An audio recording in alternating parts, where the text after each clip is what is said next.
All right, Larry Krueger here from the Pig and a Pickle Krug Show with a little 49er video. Who's going to have the better year, Deebo or Aiyuk? The Vegas over-unders on their their statistical projections for the year ahead are out.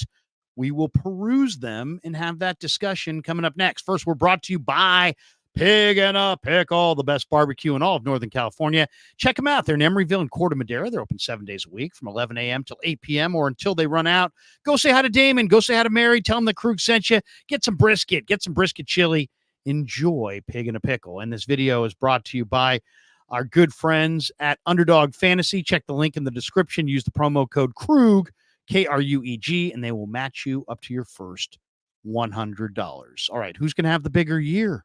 Deebo Samuel or Brandon Aiyuk? And this could wind up being a very interesting situation. Because if the Niners pay Aiyuk the big money, the big bag, the $30 million a year, if he gets his extension done, I think the prevailing wisdom is that Deebo's gone at the end of the year. And yet, if the Niners say, you know what, Aiyuk, we're not giving you the big bag. You can come back and play this year for $14.1 million on the fifth-year option, and we'll deal with it next year.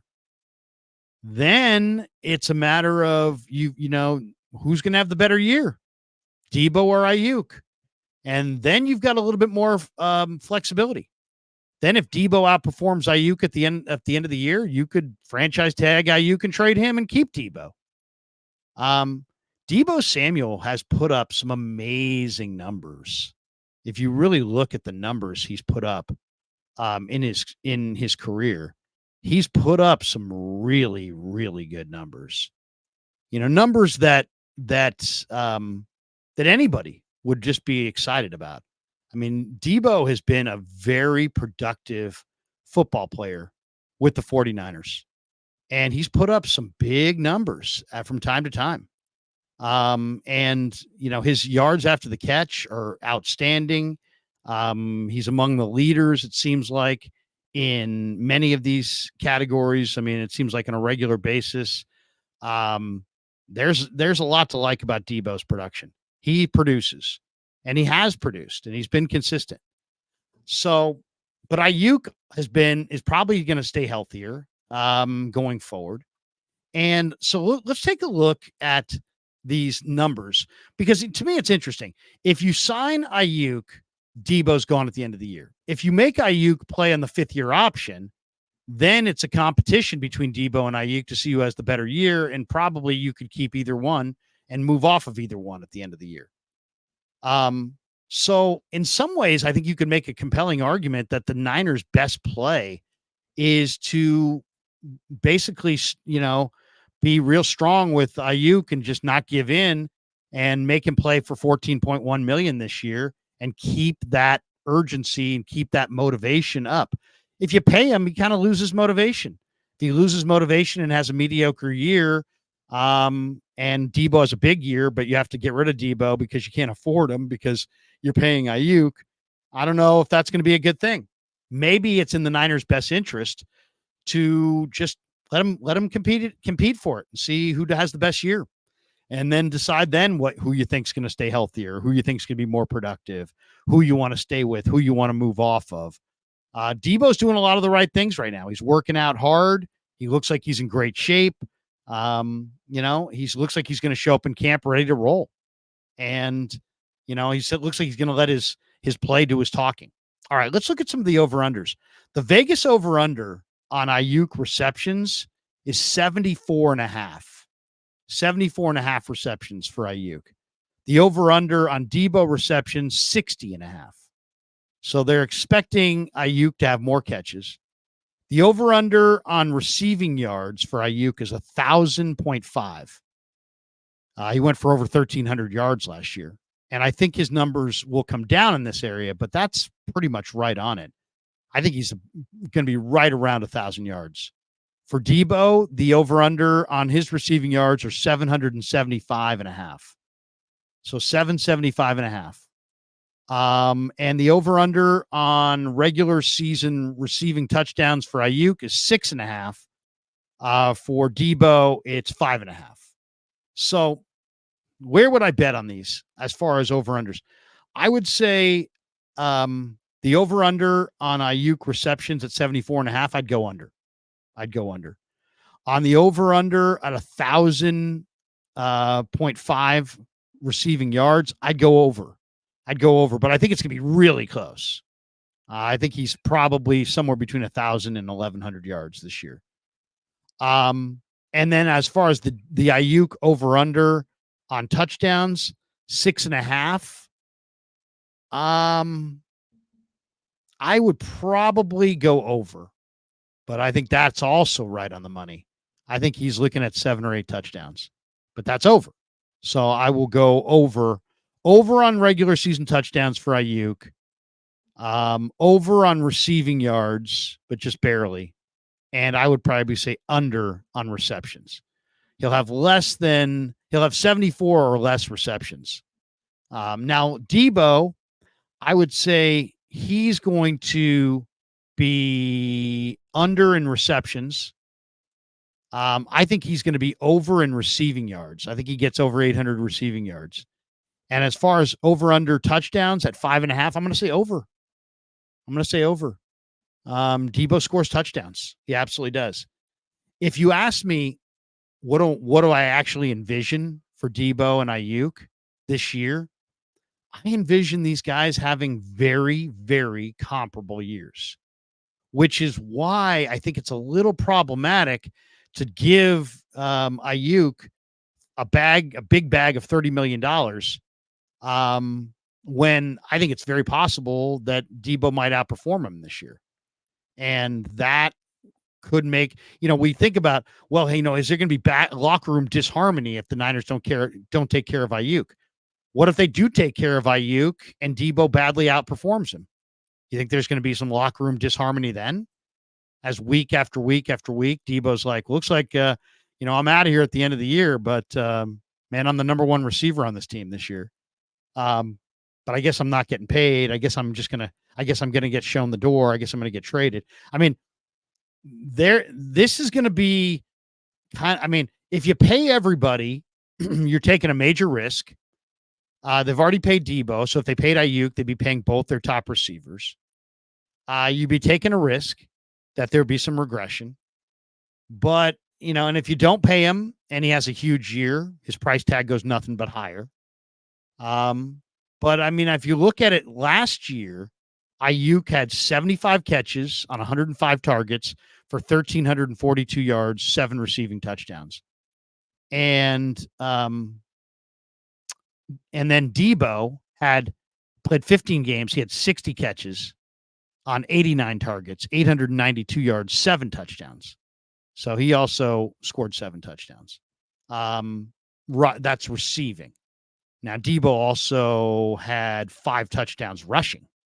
So Deebo actually had 12 touchdowns on the year, rushing and receiving. But you look at those numbers, those who's going to have the better year? I think Aiyuk's been working out, but Aiyuk's also been, on this, hey, I got to get the contract done mode.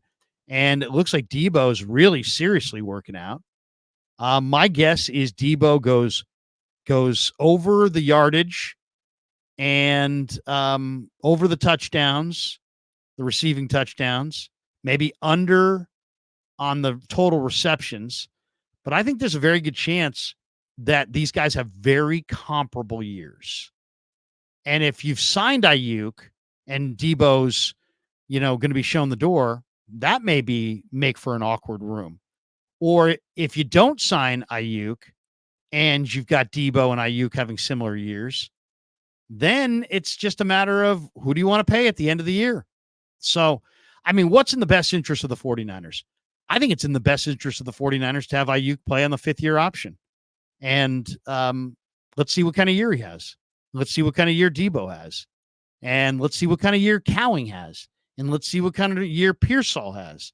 Those two guys complicate this equation because they are talented receivers who are entering a very loaded, roster. But we don't know. Maybe they'll be the best players on the field. Maybe Pearsall will be such a great route runner that he will lead the team in receptions. If he has 76 receptions this year, that would have been one more than what Aiyuk had a year ago. I don't see it happening, but it could.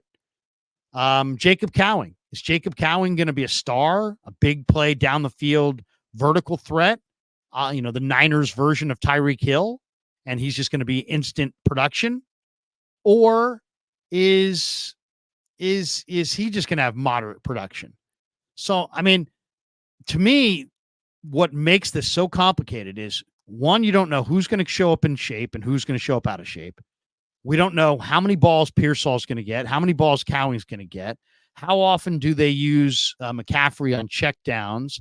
How often do they use Garendo? Do they flex out Garendo and use him as a wide receiver? He was a high school wide receiver. Do they throw it to Cody Schrader? I think Braden Willis has potential to be a really, really, really good receiver in this offense. Does he start to make an impact on the box score? And suddenly there's fewer footballs to go around for some of these receivers because of the presence of Braden Willis. So overall, I would say I think Aiyuk's probably going to have the better career going forward from this point on. But I don't know what this year is going to look like. And if you told me that this year, Deebo and Aiyuk were going to be very, very comparable in receiving yardage, and receiving touchdowns, it wouldn't shock me at all. Would not shock me at all. And it makes you kind of wonder if maybe the best play, because there's not going to be, do you pay Aiyuk and take away his motivation? And what if he's undermotivated and Deebo has a major year? Now you got awkwardness in the room.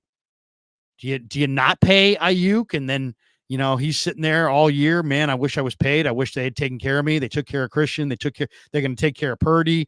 They took care of Kittle. They took care of these other guys. They didn't take care of me.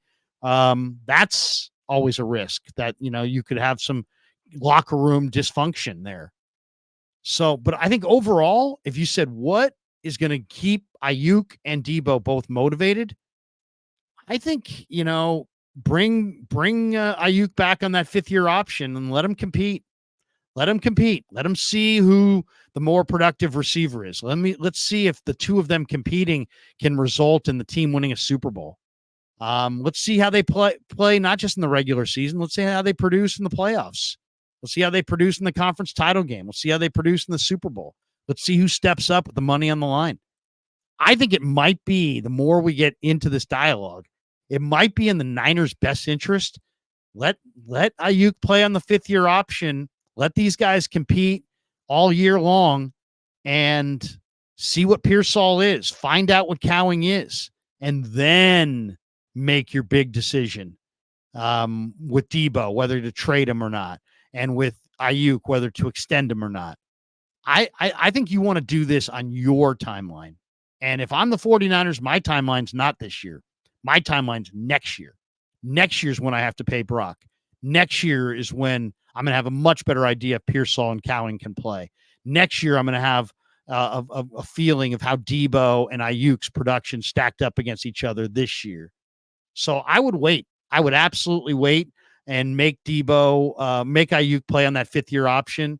Have them have a great competition and make this decision either in season or at the end of the season when you got a better idea. Because, let's be honest. If Cowing and Pearsall are just guys and they're not in the Deebo category, they're not in the Aiyuk category, we look at them and we say, hey, they're NFL, but they're not starters. Well, guess what? Then you've lost leverage on your receivers, but you sure as hell better sign them because you need them. But what happens if you show up this year and Jacob Cowing is the best receiver you have?